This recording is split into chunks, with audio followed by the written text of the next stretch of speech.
Most people don't realize how much their personal information is being bought and sold every day. Data brokers are making billions, pulling details about you from public records and the internet, and then packaging and selling it, usually without your consent. That's how your information lands in the hands of scammers, spammers, even stalkers. It's why you get endless robocalls and why ads seem to follow you everywhere. That's where Aura comes in. Aura actively removes your data from broker sites and keeps it off. They also instantly alert you if your information shows up in a breach or on the dark web. But Aura goes beyond data protection. With one app, you get a VPN, antivirus, password manager, spam call protection, dark web monitoring, and even up to $5 million in identity theft insurance. All backed by 24/7 US-based fraud support. Other companies might sell just credit monitoring or just a VPN. Aura gives you all of it, together, at the same price competitors charge for just one service. Start your free trial today at aura.com/remove. Protect yourself now at aura.com/remove. Do you like geometry? Like really like geometry? Well, then you're in luck, because you're about to spend hours bathing in the glory of geometric shapes.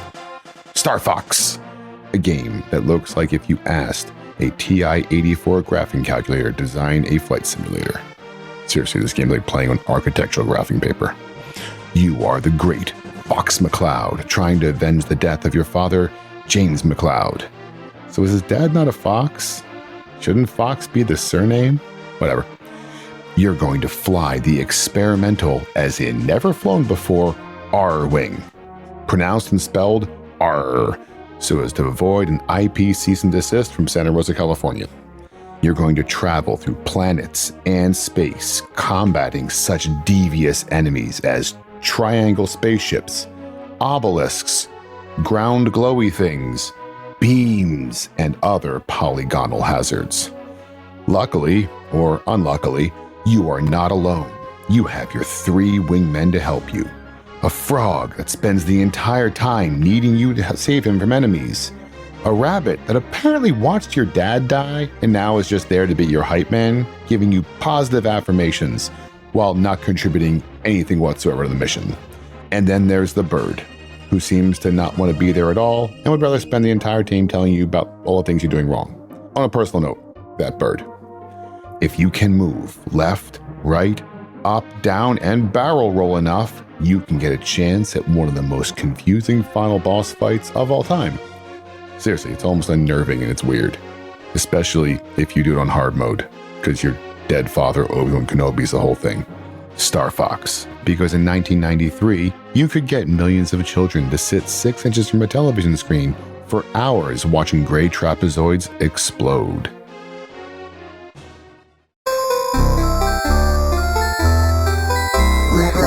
Recall. Welcome back to Retro Recall, the show with more nostalgia than that feeling you get when Slippy needs you to get an enemy off of his 6 once again. Oh, Slippy. Ooh, it's Slippy. I hate the Falcon more. Yeah, Falcon's way worse. I'm fine with the rabbit. He's the only one that I'm like, you can survive. The rest of them, I'm like, whine. Anyway, right. So if you guys have figured it out, today we are doing a little bit of coverage of vehicle games. There's probably a more technical term for them, but I'm going vehicle game. And we're opening with one of the true classics, a very, very, very popular game, Star Fox, the first one. Star Fox. Yeah. This is a game that I think opened up a whole new genre within console gaming for a lot of people. And it's definitely sits in the memory of all millennials. I think all of us have played this game. You may like it, you may not like it, but it sits there. It got a lot of news coverage. It sold a lot of copies, so it totally makes sense that we all remember it. This game did very, very well, so we are all going to probably have a pretty good memory of it. Some of us, it's a positive, some of us a negative, and a lot of us, it's a meh. So let's get into it. Yeah. The usual, what it is, why this game was important, and then why it is kind of now tantamount to console gaming these days. So right. So what year are we going back to? We are doing March 23rd of 1993. Remember that? Here's a fun one. I go to the Billboard every week. As you guys know, I go to Billboard. What is the number 1 hit of March 23rd of 1993? I have no idea on either of these. The name of the song is Informer, and the musician is Snow. Yeah, this is another one I know because I was watching lots of music videos back then. What the hell is this? I have no clue. This is what it sounds like. The whole sound sounds like this. Informa, a leaky boom boom down. Oh, that's the whole song. That's that song. That's this one? Right. His name, it was Snow? And other than those words, everything else is gibberish. I don't know. Yes. That's this song. Oh, that's that song. I'm aware of that song. Yep. It's funny. I looked at it and went, no idea. Boom, boom, down. Yeah. Yes. It's funny. Yes. You know, it's weird. When I saw the word Snow, I keep thinking of like just those weird metal bands where guys wear masks. Yeah, no, it wasn't one of those. He was like a white rapper, I guess. And so he was Snow, I guess. So I don't know. Anyway, he gone. Who cares? Anyway, it's 1993. 1993, even for me, the music's not as good in 93. 94 is an incredible year, and 92 really strong. In metal, you do get Chaos AD by Sepultura, who, interestingly enough, I'm going to go see that in a couple months because they're playing with Slayer and Cavalera Conspiracy are, and they're going to replay all of Chaos AD, which is cool. Wild. Yeah, those are great. Bands have been doing that a lot lately, and it's awesome. I'm a fan of that. Yeah. I keep going to those shows, and every time I'm like, I appreciate this. I appreciate this, despite the fact that you're all depressingly old for me. Right. Another one is Tool, or at least Undertow. Maynard, I have a strange connection to, thanks to jiu-jitsu. Maynard's a cool guy. I'll be honest. He's a really cool guy. Really, really cool guy. He's out of his mind, but super cool individual. Did you know he went to West Point? People don't know this. Oh, I don't think I knew that. Yeah. Yeah. Maynard went to West Point. He dropped out of West Point because he realized he didn't want to he didn't want to commit to the military for multiple years. But Maynard went to West Point. Yeah. There you go. I guess that makes some sense. You know, life experience and, building your attitudes towards things. But also that album, man, I remember when that came out and the claymation videos that they were doing. That was dark, but like cool in a way that nothing had really done that yet. Yeah, Maynard is a very good genre pusher. Very good genre pusher because he's incredible talent. On the punk side, we have Recipe for Hate by Bad Religion. They were actually releasing basically an album a year at this point. Unknown Road by Pennywise is kind of when they start coming to the scene, seeing them in a couple months too. And then Fugazi. Fugazi, not a band I like, but a band I respect. They're very good. On the alternative front, grunge is going. We've got Pearl Jam Versus, probably an album, and In Utero. Pearl Jam's not my jam. It's fine. We've discussed it's not before. My jam. Yeah, but Nirvana In Utero, who I'm big into. Right. Interestingly, though, one of my favorites, we do the box office. Sometimes the box office is fun and bad. Great box office this time. We got movies I love, like Falling Down, which if you haven't seen Falling Down, it's just an exceptional film. Yeah, I don't remember. This is one Falling Down. It's the one where Robert Duvall is the cop. It is Michael, not Keaton, the one who was married to Catherine Zeta-Jones. So he's in it, and he basically he just snaps. He's sitting in traffic one day and he snaps. Yeah, I don't know. And he goes for like a walk through L.A. And the whole movie is just about a man who broke. Michael Douglas? Is that him? No, I'll look it up later. Different Michael. But he breaks. And the movie Falling Down is really good. Really, really, really good. So if you haven't seen it, go see Falling Down. It's one of the movies I can recommend. You also have Groundhog's Day, which is quite funny. It's a little messed up. I watched it again the other day. I'm like, oh, there's some weird undertones to this. Yeah. But it's a very good movie. Then you have Fire in the Sky, which made me afraid of being abducted by aliens for like 2 years. Right. I never watched that one, but I remember watching, seeing the trailers and thinking that's scary. And I watched it. At this point, I loved X-Files and stuff. So that's why. Surprisingly, I didn't see it. It was during the X-Files era, which we should start doing like TV shows. Nah, because most of them they're just going to be terrible. Or eventually, we do a lot of the same years, so it'd be fun to kind of swap out movies when they start running out of movies. I could TV shows. But then here's a great one. So you all remember Teenage Mutant Ninja Turtles, right? So we had a first movie that was pretty good. It was pretty great. I loved that one. Then we had a second movie that involved Vanilla Ice singing Ninja Rap, which was less good.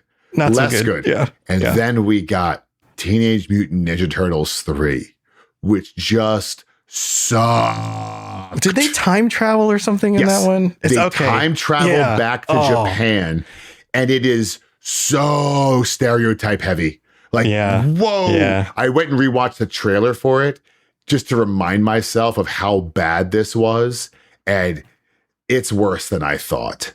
Yeah. Don't Yeah, watch I believe this. it. I believe I'll it. tell From you, what little I remember, I believe it. Yeah, I will tell the listeners all the time, hey, Cobra's not a good film, but it's kind of funny to see. Watch Bloodsport. Bloodsport's great. There's a lot of movies from this era that are not good but enjoyable. This is not. This movie sucked. Right, There you go. right. It's not good, bad. It's just bad. Yeah. Now, let's get into how much I hate Frog and Crow or Falcon, whatever the hell he is. Crow. Crow. I hate this Bluebird. guy. Yeah. All right. Getting into the game. It is wild going back to some of these games because I can remember seeing the graphics times thinking they were awesome. Right. And now I watch them now and I'm like, oh, these suck. This is awful. Yeah. But you do what you can. Yeah. So let's get into Star Fox. Because, man, this was rough to get back to sometimes. The story of Star Fox is fairly common for the early SNES games. Nintendo has made the Super Nintendo, and they're just basically looking for ways to show off their system. Because to remind everyone, Sega Genesis or Sega Mega Drive has already been out for, I think, over a year, maybe 2 years. Yeah, they got a jump start. Yeah, PC gaming is rapidly expanding. We are on VGA at this point, 256. It is, the Nintendo is archaic at this stage. And arcade games at this time they look better than a PS1. And that's not even a thing yet. I think 1993 Mortal Kombat's out, if I'm not mistaken. Yeah. And some of those like driving and piloting games where it was actual 3D polygons and high resolution, because they could, on the console systems, they could just keep adding chips onto the board in order to do whatever they needed the game to do. And if it cost $3,000 in order to put that machine together, it was fine because the arcades were still making money. Yep. And so with the story on Star Fox's Super Mario World, they used to show off the color capabilities in the system. Star Fox, and then we covered F-Zero before, were meant to show off the 3D rendering of what it could do. Right. Yeah. And a lot of that was similar to the arcade thing where you could just add extra chips. They invented the Super Effects chip, which ended up on the cartridges, which meant that it could, like, and this is not something that you can do anymore. It's something about the way the technology back then worked, is that you could offload some of the processing onto a chip on a cartridge because the connection between the cartridge and the console was just a pathway between the two. So having extra chips on the cartridge meant that you could, it would be like if you bought a game today and nobody had graphics cards that could run it. And so they just added a chip onto the game somehow. It's actually, to be fair, it's not that complicated. It's just the way that our systems work today because we use discs. This is the advantage of using a cartridge, because when you plug a cartridge in, instead of reading the data, you actually become part of the unit. If you had you're adding more hardware into the setup. Yeah, in the theory, goes to the Raspberry. It'd be because it's effectively plugging in an extra. If you plug into the motherboard, you're adding to the motherboard. Yeah, imagine if you sold that next big video game with new graphics as a Raspberry that you plugged into a USB, and you had to do that with your computer in order to play it or your console. That's a good analogy. Yeah, that's crazy. It's crazy that it worked like that. I did a little bit of research on this, and it's interesting. The guys, I saw an interview with some of the guys who developed a lot of this tech, and they originally hacked a Game Boy in order to show that they could create 3D polygonal effects in a Game Boy. And then that's how they got Nintendo's attention. They were a group in the UK who did this. And then they ended up working on Star Fox in order to use that same tech and show that it could also work on a Super Nintendo. Yeah, it's pretty crazy. That's wild. Yeah. But the story on this is fun. Miyamoto, who's the lead of Nintendo, there's some fun stories of him about this era, by the way. He, I guess, had been playing X-Wing and thought X-Wing was amazing. He's not wrong.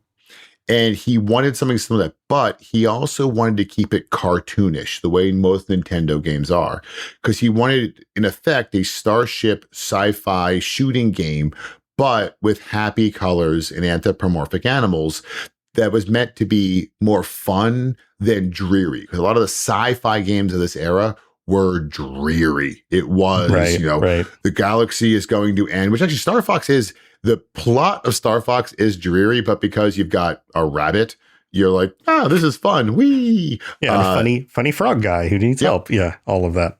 Yeah.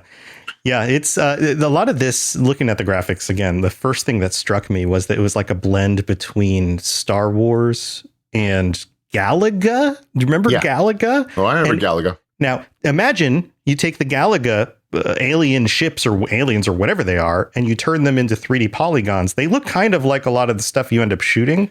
Oh, the irony in Nintendo's willingness to rip off the IP of other companies is amazing, given the way they behave now. Because, totally. And to be fair, this is a common story in companies. Early on, they rip off everybody else. And then later, when they're established, they get super litigious about anyone ripping them off. And it's so precious about their IP. Hey, guys. Yeah. I'm not saying you shouldn't protect your IP, but you do realize it's the entire base of your company. Right. Also, I found out that they were inspired also by a game called Starblade, which was an arcade game. And if you look it up, everyone listening to this should look up Starblade. It looks a lot like a higher resolution Star Fox, but it doesn't have like the power-ups and a lot of the other, like, they added more stuff to it. Those are Nintendo staples that we'll get into. Exactly. Yeah. The plot of the game is pretty simple. You play Fox McCloud because, of course, that's his name. Of course. And then his crew, which is Peppy Hare, who's a rabbit, Slippy Toad, a toad, and Falco Lombardi, who I guess is an Italian parrot. I know it's Falco, but falcons aren't blue, so I'm going with parrot. He's a parrot. Yeah. Also, why do Peppy and Slippy have names that say what animal they are, but Fox and Falco don't? Well, Falco, Falco's name is Falco, and Fox's name is Fox. But Peppy has a regular name, but is a hare. Like, they've switched it. They're not consistent. No. Yeah, and I hate all of them. I hate the characters so much in this game. We'll get into that. Right. And then you're piloting. This is my favorite one. They're piloting an amazing prototype aircraft. The story is they didn't have time to really train anyone on it because it was an emergency. So they just grabbed their best pilots. They gave them access to the R-Wing, spelled A-R-W-I-N-G, like a pirate wing. R-Wing. And I firmly believe they did this because they were afraid of Lucas. Because if they'd done the letter R-Wing, LucasArts would have come down their throats on like, no, we own that. We own that. So with the R-Wing. Right. And you're going to save the planet of Corneria and attack the planet of Venom. And note Corneria, because not Cornelia, which is Final Fantasy. But close enough. It's just a ripoff. Also, the planet Venom. Like, clearly that's the bad guy planet, they phoned some of this in. Now, game is a huge success. It's one of the top Nintendo games of all time. Great critical reviews. 6 sequels, although one of them, I do laugh, didn't come out till 2017, and that was Star Fox 2. Yeah. Well, they were afraid by the time, I don't know if you're about to tell the story, but like by the time they got done making Star Fox 2, they made a Star Fox 2 that ran on the Super NES. It was done. Yeah. And then the PS1 was out and the competition had increased and they were afraid people would be upset because it didn't look as good as the competition. So they just canned it. That's crazy. So Star Fox 2 is a fun game because I've played it, and I've played it because I have an SNES Classic. So this game was completed in like 1995, something like that, 1996, some of that realm. It was pretty quick after and it was released in 2017. Yeah. Because to exactly Tom's point, they were terrified of releasing it and people going, well, this game sucks because it was all this. They basically shelved it and said, make Star Fox 64. Right. That's the story. But with that, but let's talk about the original Star Fox.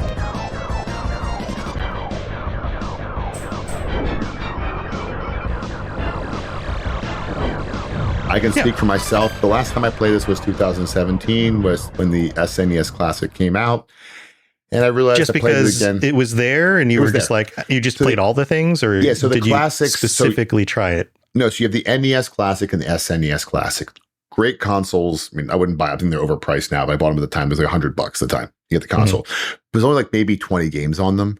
Right. And it was fun. So I went through and I beat every single game on it. And one of them was, of course, Star Fox. Right. So you were just playing through all of them. It just happened to be in the list. Yeah, and Star Fox 2. And I will say, played it again this week for the show, and I realized it's not my jam. So I will admit that right now. It's not my jam. I don't think it's a bad game. It's just not my jam. Yeah, I have similar feelings. I haven't played it since it first came out. I probably rented it back then. I don't think I owned it.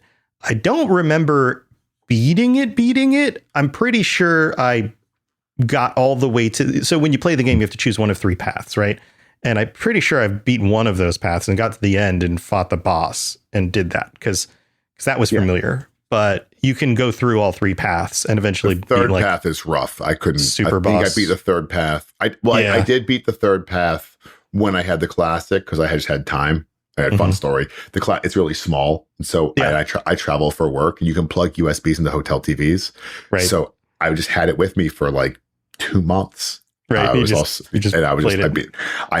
in a hotel on the road. Your options are get into trouble or don't get into trouble. So I chose to work out, get food, go back to my hotel and play video games. And it was fantastic. The better option. Exactly. Yeah. But I remember thinking it was cool. Like the idea of it was cool. The graphics were innovative. It was impressive that you could do that on a Super Nintendo. But I also remember it just felt limited. I remember feeling like there's not a whole lot actually here. We'll get into that as far as actual gameplay goes. But, but let's start with the good. Yeah, let's talk about the good. What do you like about it? I know it's not your favorite, but what stands out?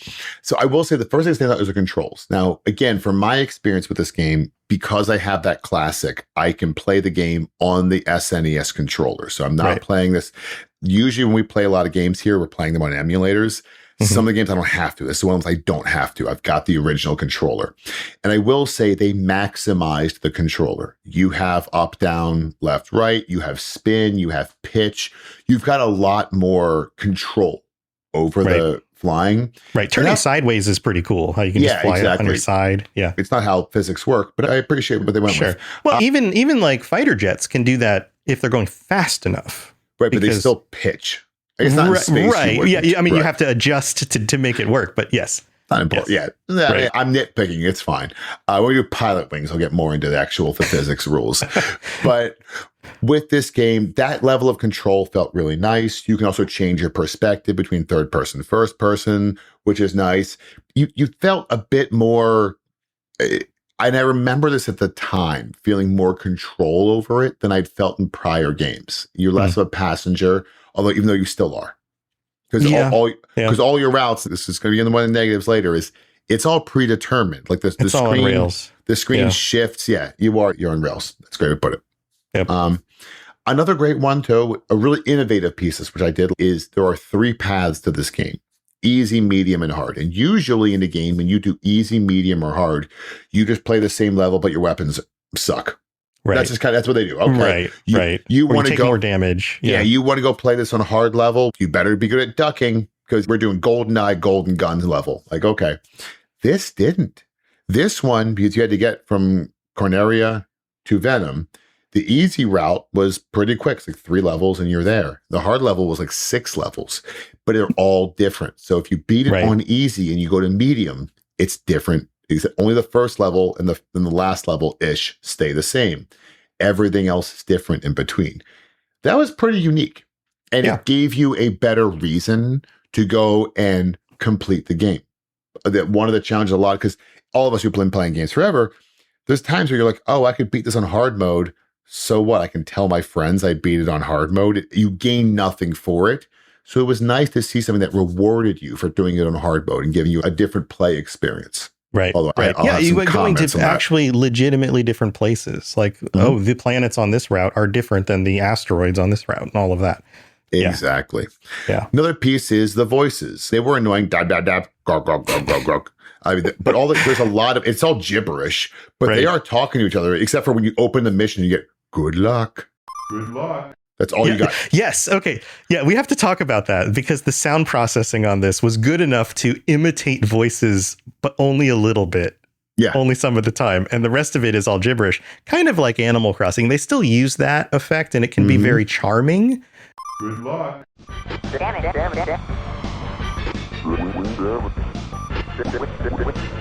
Especially in games with lots of text where they don't want to have to do lots of voice acting. And one of the things for a lot of these Japanese developers is they realized that they had huge audiences in the Western world. And so they would have to not only do Japanese versions of all the text, but they would have to hire I don't know, English voice actors and then that or whatever. becomes very expensive because the challenge now you have to have, beyond the hiring of the voiceovers, now you have to make different ships. You have to be careful where are they shipping. So if I want to ship, let's say I mean, we live in North America, so it's easy. US and Canada speak English. Mexico is part of North America, but oftentimes gets lumped LATAM. Like, if you guys can't tell, this is what I do for work. Get lumped into LATAM. So you can do that. But when you get to Europe, it's a big problem because you want to ship cartridges over. It's nice to not have to ship a cartridge that can only be sold in Germany. Right. It's French, German, Italian, Spanish. If you can do crossover and it can be like, look, this one can sell in Germany and Austria and those countries because we can make a manual in 4 languages, then they kind of figure it out. It's just, these are options. It saves you a lot of money. So I get it. And it's got a kind of a charming quality to it. But I had the same exact experience with the good luck. And I was like, what? Really? Yeah. Yeah. What do you think about the music? The music was interesting to me. So again, Nintendo staple. Nintendo does certain things. They have bright colors, cartoony atmospheres, and music is a key thing to them. And the music's good. The soundtrack is nice. As you move along, the soundtrack kind of matches your adventure. Even the sound effects are also good too. Different bleeps, bloops, bops. They're oddly rewarding as you play, but you do feel as you do something, there's a lot of sensation every time you're doing it. So the music is setting the mood. And then as you go through a power-up, you'd hear it change. Your better gun sounds differently. It doesn't sound like a lot, but versus like Sonic the Hedgehog, which really has the same sounds over and over again. If you look at other systems, Final Fantasy we'll use Final Fantasy 7. It's largely the same damn sounds over and over again. Nintendo, go play Super Mario Brothers. There's lots of Mario World. There's lots of different sounds as you do things. They use audio to set a mood very well. Yes. And this game fell into that. That's the big thing that stood out to me was right from the beginning, the music is exciting and the sound effects. There's like the first ship comes out in a little intro and gets hit and then explodes in all these little sparks. And then you have the big menacing ship show up. And the way the music and the sound effects work together, I think, is probably even more impressive than the pseudo 3D thing they're doing. Yeah. It actually really stood out to me for my experience. And I was like, this is legit. Like that's 10 out of 10 for music and sound. Also, I noticed because I played on my emulator on my computer setup, and I'm sitting between 2 very nice speakers that are panned way left and right.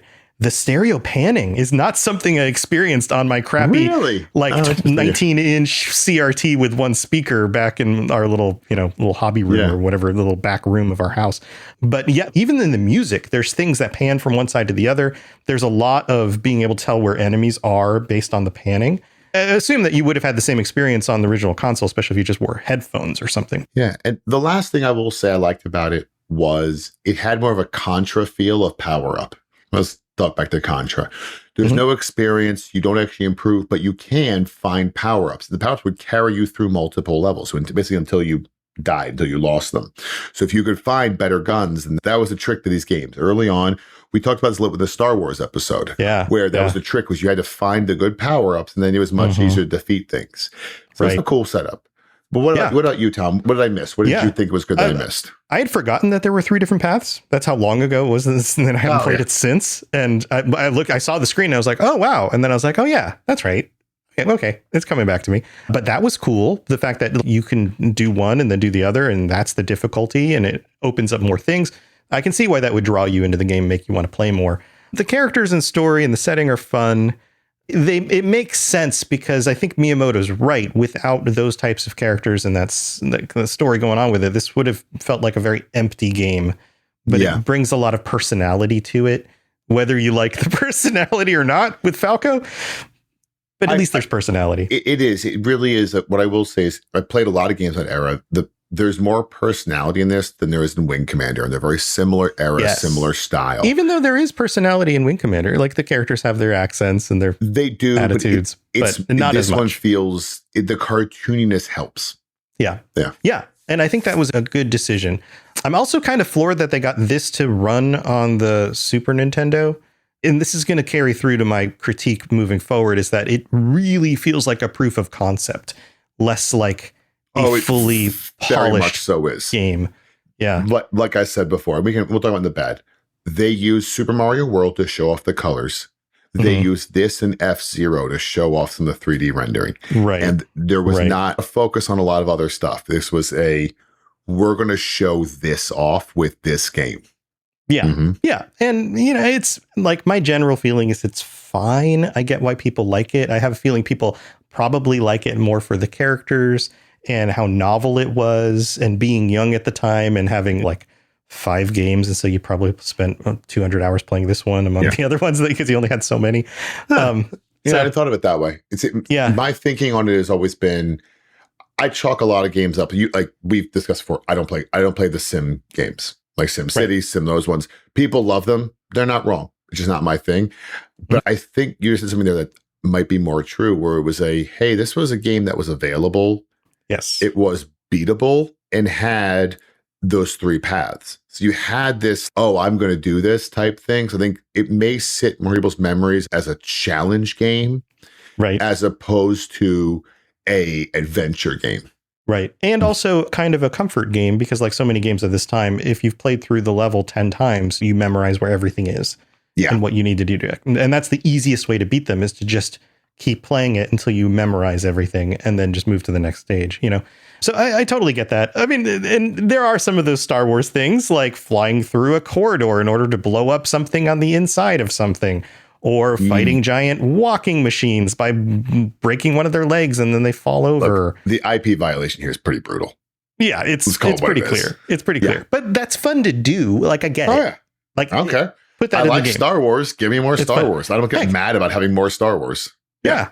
And Miyamoto said in an interview that the idea of going underneath these arches came from a temple that was nearby where he grew up. Kind of like same kind of story for Adventuring in the Woods inspired Zelda. And he's like, who doesn't like to go under an arch? So we put a bunch of archways. Is it fair to admit that Miyamoto might be a little bit weird? Yeah. But I think, you've opened up a whole can of worms. He's artist, genius, weird. Because we were talking about Maynard earlier with Tool. It's the same thing. It's the same thing. You're a crazy person, but I love you. Yeah. Yes. This is my theory is that if you are a memorable person for any reason, politically, innovation-wise, science, historical context, there's a 99.9% chance that you are not neurotypical. Oh, yeah, no. Like the people who all of us know from history are weirdos in some way or another. That's the only way to reach that status. Yeah, of course, because that's what makes you memorable. You have to be different. Exactly. So, yeah, absolutely. He's a weirdo, but he was right about a lot of stuff. And something about him just understanding the simple, like a lot of geniuses are able to take something that a lot of people think is overly complex and just simplify it. And the way that he's able to say, you know what's fun? Doing this thing. So let's just do more of that in a game. And then it works. It's just like, you ready for a weird left turn? The other day I watched a documentary, a short one, on Andrew WK, and it was fascinating. Yes, I watched one recently too. Yes. Yeah. Is he the same person? Is he a different person? Why is he buff in this picture and not another one? Crazy, but really passionate. And that's what makes these people good. They're extremely passionate, crazy persons who make great things that most of us would never have the confidence or the balls to go and do, and they did it. And a lot of people do that and it flubs. I mean, you're a musician. It's not, that's the same thing. But when it hits, man, it's just content cool. creators. And we're There's so a reason why thankful certain content creators stand out. And oftentimes it's because they're a little bit off. That's why. But hey, that was a lot of the good stuff. Speaking of off, let's talk about the off in Star Fox. Yeah, this game it's not perfect. Most people don't realize how much their personal information is being bought and sold every day. Data brokers are making billions, pulling details about you from public records and the internet, and then packaging and selling it, usually without your consent. That's how your information lands in the hands of scammers, spammers, even stalkers. It's why you get endless robocalls and why ads seem to follow you everywhere. That's where Aura comes in. Aura actively removes your data from broker sites and keeps it off. They also instantly alert you if your information shows up in a breach or on the dark web. But Aura goes beyond data protection. With one app, you get a VPN, antivirus, password manager, spam call protection, dark web monitoring, and even up to $5 million in identity theft insurance. All backed by 24/7 US-based fraud support. Other companies might sell just credit monitoring or just a VPN. Aura gives you all of it, together, at the same price competitors charge for just one service. Start your free trial today at aura.com/remove. Protect yourself now at aura.com/remove. So I will open up with the graphics are rough. They really are. Impressive for the time, but it's very low resolution. See, that's the thing. We say this is where I struggle. Okay. So I'm not saying they weren't trying. Don't take it the wrong way. But I think they were trying to show something off because we say the graphics were impressive for the time. This game came out after Super Mario World. Super Mario World's graphics still look good today. Right. Because they weren't trying to do 3D polygons. I think that's the thing, is that they were pushing the tech.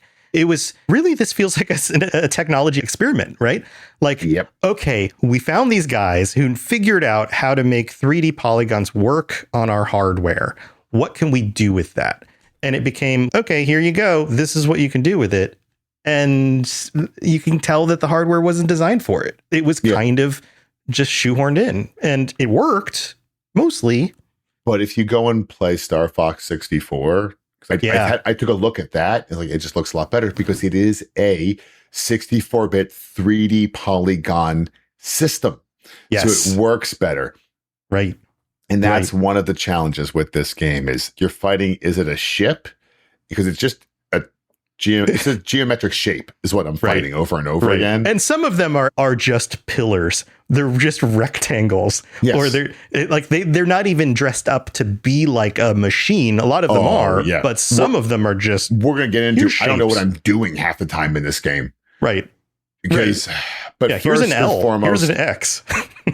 I just want to point out, I hate that stupid bird. I hated that bird in the 1993 when I played this. I hated that bird in 2017, and I hate that bird in 2026. Most because he's just bitching at you the whole time. Like, dude, do you want to be on my team or not? When because you save you're the him, world's worst wingman. He's like, I got someone on my 6. And then when you save him, he's like, hey, man, watch what you're doing. And it's like, dude, I just saved your butt. What are you doing? At least also, Slippy's thankful. Oh, God. I'll get into more of him in a second. I don't like them. Also, the boss fights, they're a bit much because similar to Aladdin, there's times in the boss fights where you have to do things that are just kind of more cheating the game. Like fly down to the lower right corner, hang out there, and then shoot up through and shoot it, and then go back to the lower left corner because the way the game's written, they can't shoot you when you're in those corners. Right. It's one of those game things I don't like where it's like, oh, so you accidentally made this boss super hard, and so now I have to kind of cheat the way the game works to beat it. Not in the fun Metal Gear Solid flip your controller to the right side thing because the guy attacks your left brain with the right brain, but more of it, I'm just busting the game open. Yeah, the other thing that would get me about the bosses is sometimes it was very clear that you were on rails because a piece of something would break off, and then you go, oh, I can avoid this by going to the right. And it's like, no, there's a wall. You can't go further to the right. Yep. And if it wasn't on rails, I definitely could go further to the right. That thing never would have hit me. Yep. Yeah. Yep. Also, did I mention I hate the dialogue? Because I really hate the dialogue. The beep, boop, boop thing's fun, but the bird will not stop whining. The frog's kind of a little bitch, and so is the rabbit. They're just like the whole thing you're flying. It's like you're flying around like, so here's what happens. I'm trying to shoot enemies. And then all of a sudden, one of your wingmen comes to help by flying in between you and the enemy. So then you shoot your wingman, who then yells at you about shooting him. And it's, well, then why are you in between me and what I'm shooting at? Right. And these are the best pilots in the galaxy, and they don't know not to fly in front of their team members when they're already engaging with firepower. Yeah, that's a little weird. It's funny you bring up the bird being so whiny, because that, for some reason, as a kid, that didn't bother me as much. Or I guess a teenager, because when this came out. But like the Slippy the Frog was more of an annoyance. I was just like, he's always in trouble. He never really contributes to the fight. And so that was so much of a problem for me, much more. But now I had the same experience because I was like, it's fine, man. I got you. We're teammates. But every time the bird would like complain about me helping him or whatever, I was like, yeah, like the same kind of attitude. I was like, okay, Go well ahead then and die then. Yeah. Get off the team. What? Yeah. Okay, I'm not going to save your butt next time you're getting attacked. Sure. Yeah. Someone's on my 6. Okay, I'll shoot him for you. Watch where you're shooting. You know what, man? Hey, You man. know who's Falco? Falco's not good on team projects. I'm going to say that. Group projects. No. I don't want him in the group project. Yeah, he's getting a poor review from me when we get back to base. Yeah. Another one, too, is the environmental hazards we were talking about a second ago. They're just dumb. I'm flying on a planet, and if there's anti-aircraft guns, that makes sense. But the way the planets defend themselves from you is they have giant pillars that go up and down. Right. Because that's what you would do. Oh, we're being invaded. What do? Put out, I don't know, a giant crossbeam with jets to go up and down. And then when you shoot them, they fall down on you. And but I started laughing partway through because it reminded me of that scene in Galaxy Quest with Sigourney Weaver, where she's going, they have to get through the engine thing. It's like, no, this is stupid. No one should ever build anything like this. Why was this like this? Why would you design it like this? Yeah, What's the point? All I kept thinking about, I was like, why am I worried about an up and down pillar? I'm on an airplane. I'll fly over it. Right. That's the first one, too. I'll fly over it. Yep. And then because of that, the problem is the graphics also can make some of this environmental stuff hard to understand. So you've got like bombs that'll blow up. You really can't see where the edges are very well, which is where annoying. You're aiming. There's no reticle yet. Yeah. No, there is if you go to first person. But if you're third person, there's not. Oh, it's not. Yeah, if you're third person, there's not. The later games add that. But in this one, it's like you just have to tell where your shots are going and try to aim them from previous shots. Yeah. And then the last one is the final boss. I still can't figure out. It's a face. And I guess it's a Spaceballs reference because his 2 attacks are suck and blow. That's the 2 things I see. So this is just, I assume she's turned from suck to blow. Yeah. And that's the thing. What annoys me is I don't think Miyamoto, they were funny enough to have actually ripped off Mel Brooks, but I wish they had. And they were like, no, we're doing a Spaceballs reference. Go for it. Because it is a face that sucks and then blows at you. Little squares. Why? The squares come flying out. Okay, so this boss has definitely hit me. At the end of the game in the credits, it tells you that the boss's power is telekinesis, which I guess is the same as vomiting shapes out of your mouth. I don't know. Yeah. That's weird. Also, when you blow him up, inside is a cube with a monkey face on each side, which I guess is one of the other races, right? You know what that's stolen from, right? The monkey face? Superman 2. Oh, when they get stuck in the cube and then they get launched off the planet? Yeah. Zod. Like it's a monkey that's what face. that is. It feels kind of like that. They took Superman 2 and dropped it in there. So I was like, hey, I remember this. Yeah. And then that only takes a few hits and it explodes. If you go down the hard path, if you do the 3 different difficulties and you get to the hard one, then the face now has devil horns on it, which I never knew back in the day. And the monkey looks different when the devil horn face explodes. It's still a cube, but there's like a golden pyramid shape on the top and bottom of the cube. So instead of having 6 faces, it has 4 faces, all with a monkey face and a golden pyramid shape. And then that explodes. And that's like the real boss, I guess, of the game or something. I don't know. Why not? The last complaint I have is the game does get hard on level 3, like really hard, which is probably a good thing. I'm just torn in between it because it doesn't scale well in my mind. Easy mode is actually very easy. And then medium mode is pretty hard. And then expert mode is real hard. Yeah. I don't know if it's the fair complaint, but it's there. Yeah. So. Yeah. And there are even moments in some of the bosses, like the first time you play against them, the level will feel real easy. And then all of a sudden that rocket just came off the side of the screen and hit me.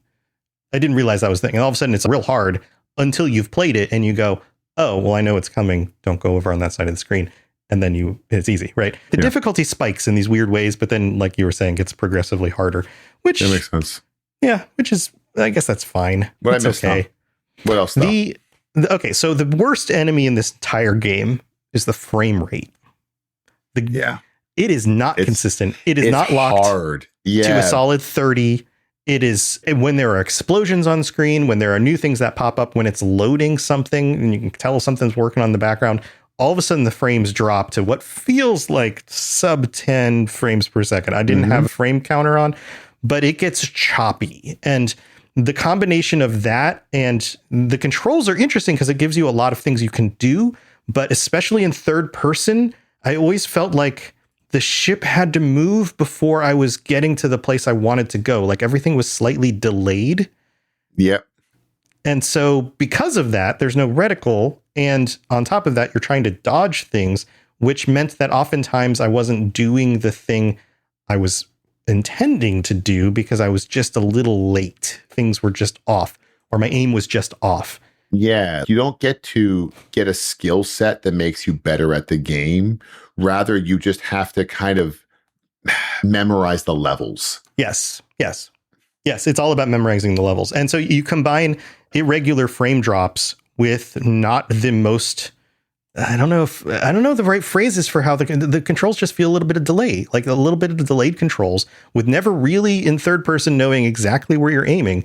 And you put those things together, and I remember this feeling of being younger. I felt like I was fighting the game more than I was fighting the enemies in the game. And that's a bummer. This was close. This felt like a tech test that was real close to doing something really, really good. And it did it okay. Yeah, I think that's a great way. It did it okay is the best way to possibly describe it. It did it okay. Yeah. So now that we've gone through all this, should people go back and play it? I know there's a new one. There's a new one that came out for the Switch too. Bright and shiny new graphics. I'm sure it's a lot more polished than this one, but should people go back and play this one? You know, it depends. And the reason I say it depends is it's one of those games where if you like this kind of first person flyer games, yes. I would also say if you're millennial, go back and give it another shot. It's not, I can't guarantee you'll actually enjoy it that much, but go back, give it a shot. It's fun to go back and see something. Like for me, I have deep memories of playing this game when I was younger, and it's fun to go back and be like, oh, okay, was this game actually as good as I remember? You know, was it as hard as I remember? So yeah, for them, go see it. But if you've never played Star Fox in your life, you're good. Yeah, I don't think it's a must play, but if you're curious, go back and play it, especially if you've played the later ones and you want to see what kind of set the stage for those and compare and contrast. Yeah. So there you go. That's our thoughts on it, and try not to get too angry at Falco. We're going to take a quick break, and then we're going to talk about your comments. Thank you for sending your comments in. So don't go anywhere. We'll be right back.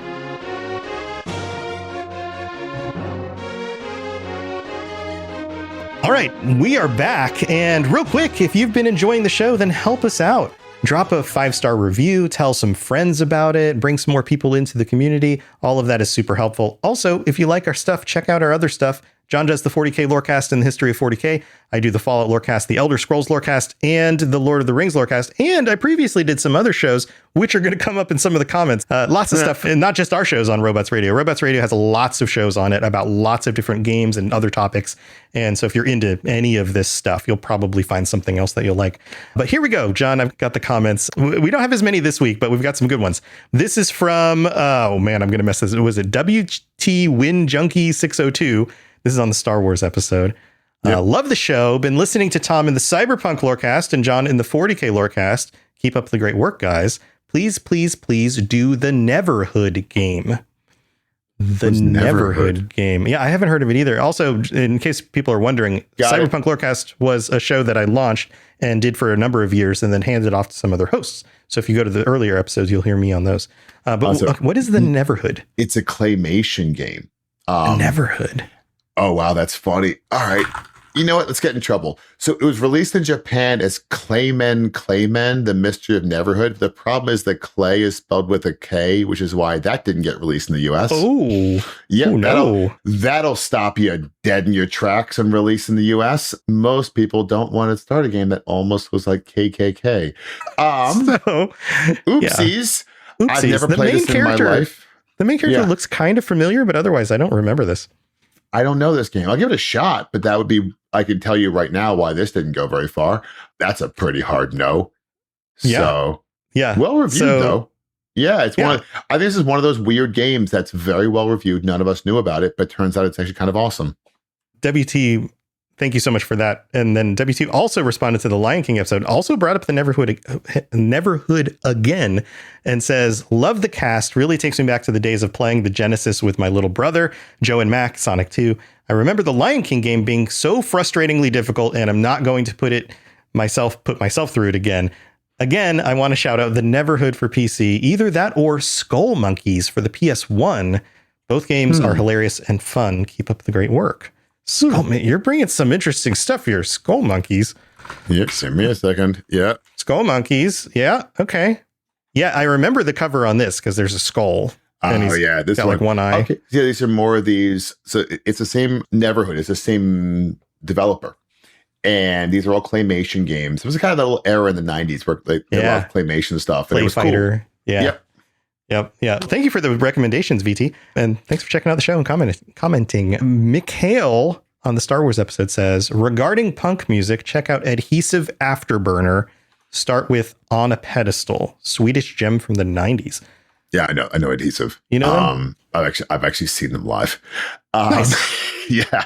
I went to a lot of concerts in the 90s, a ton of punk shows.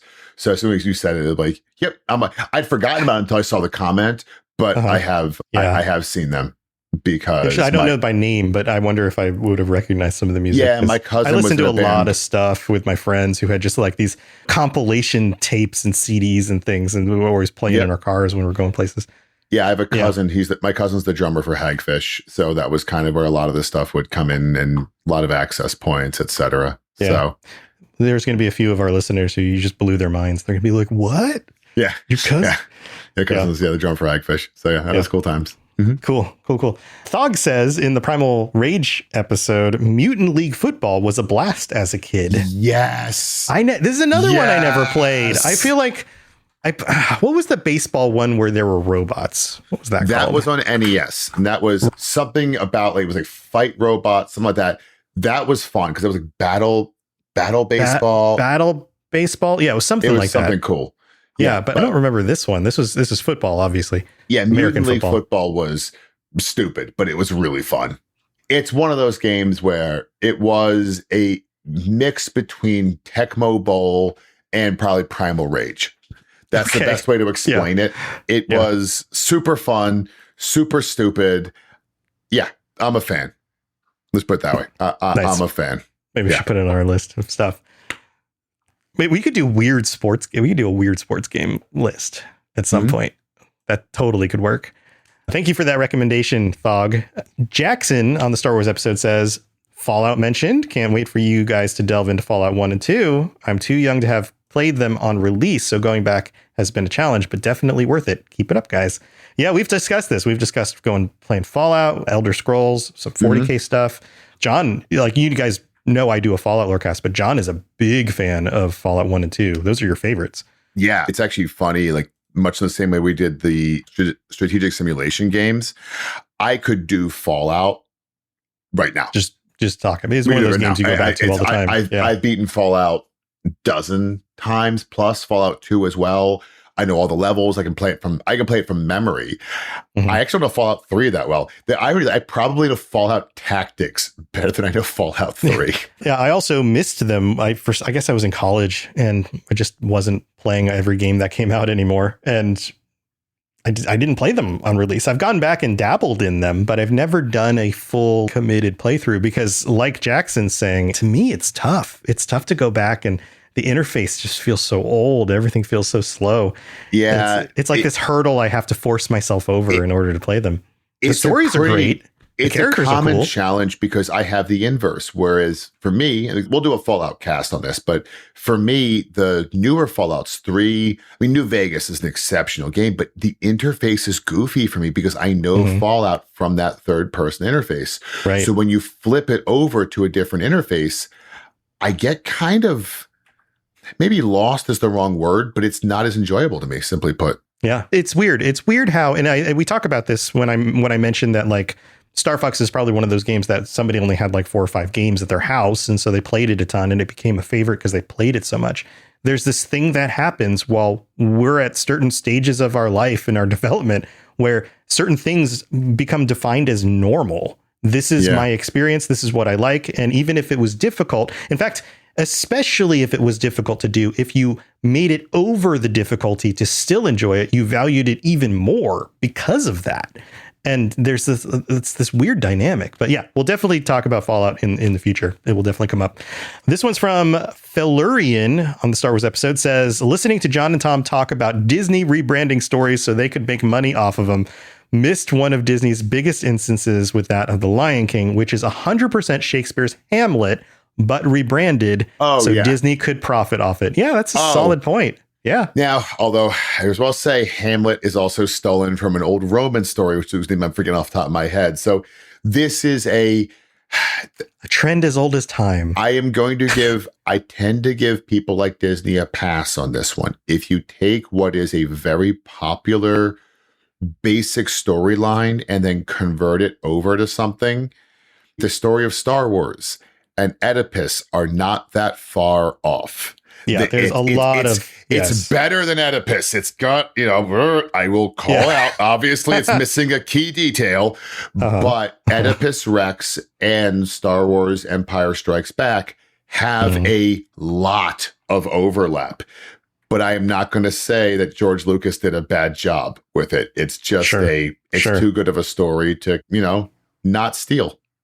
Yeah, but that makes sense. You're right. You're pointing it out. Also, it's really interesting. This is something I talked about on the Lord of the Rings Lorecast not too long ago, was about the hero's journey. And once you start noticing the pattern of the hero's journey, every story is the same story. It's just over and over and over again, time and time again. So yeah, everything is a reference to something, but that's a really good point, Felurian. Thank you so much for that one. And then one more, this is from Danny W127 on the Super Mario World episode. Danny says, hey guys, love your shows. Man, just hearing that music at the beginning of this episode blasted me right back to sitting in my living room with my dad and my brother, listening to my dad curse in Polish at having died for the 6th time. So many good memories. Would love to hear your guys' thoughts on Star Fox. What? Too late. Yeah, too late. You just did. Which is another game I have vivid memories of from this time period. Keep up the good work. Well, perfect timing, Danny. We're just talking about Star Fox. So done. Congratulations, Danny. We knocked it out for you. So yeah, there you go. So anything else, John, before we wrap this up? What are we doing next week? So next week, we're actually going to do our first PlayStation game, if I'm not mistaken. And we're going to go with a true classic of that era, a game that you made a TV show out of, Twisted Metal. Another... Did we watch Twisted Metal? Neither of us watched the show, but I'm sure some of you did. Yeah. So we're going to jump into Twisted Metal, kind of dive into that one, a game that actually I didn't play that much, but my brother played a lot of it. So that's more where I know it from. So okay. So we did PlayStation Final Fantasy Tactics. Oh, you're right. Never mind. So I was like, well, I felt like we did at least one. That was the only one, though. This will be our second. Yeah. So here we go. Twisted Metal. Yeah, I've got memories of this. Okay, predictions. Maybe we should do this every week. Do you predict that you will like it or not? I will not like Twisted Metal. You just know? Not in a bad way. It's just this is not a style of gaming that I'm into. That's the only reason I'm going to say that. I'm always polite about this with stuff. Just because a game isn't my jam doesn't mean that I'm against it. It's just it's a game that I will play and go, oh, okay, I think I get it. It's just subjective taste. Yeah. Driving games aren't my thing. That's all.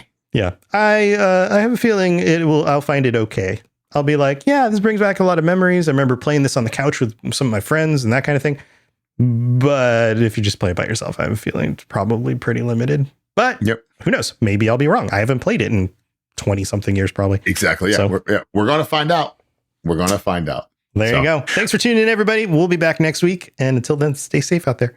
See you next time. Take care. Recall.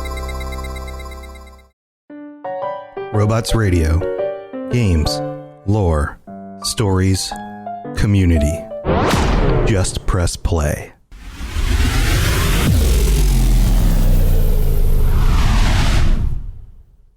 Most people don't realize how much their personal information is being bought and sold every day. Data brokers are making billions, pulling details about you from public records and the internet, and then packaging and selling it, usually without your consent. That's how your information lands in the hands of scammers, spammers, even stalkers. It's why you get endless robocalls and why ads seem to follow you everywhere. That's where Aura comes in. Aura actively removes your data from broker sites and keeps it off. They also instantly alert you if your information shows up in a breach or on the dark web. But Aura goes beyond data protection. With one app, you get a VPN, antivirus, password manager, spam call protection, dark web monitoring, and even up to $5 million in identity theft insurance. All backed by 24/7 US-based fraud support. Other companies might sell just credit monitoring or just a VPN. Aura gives you all of it, together, at the same price competitors charge for just one service. Start your free trial today at aura.com/remove. Protect yourself now at aura.com/remove.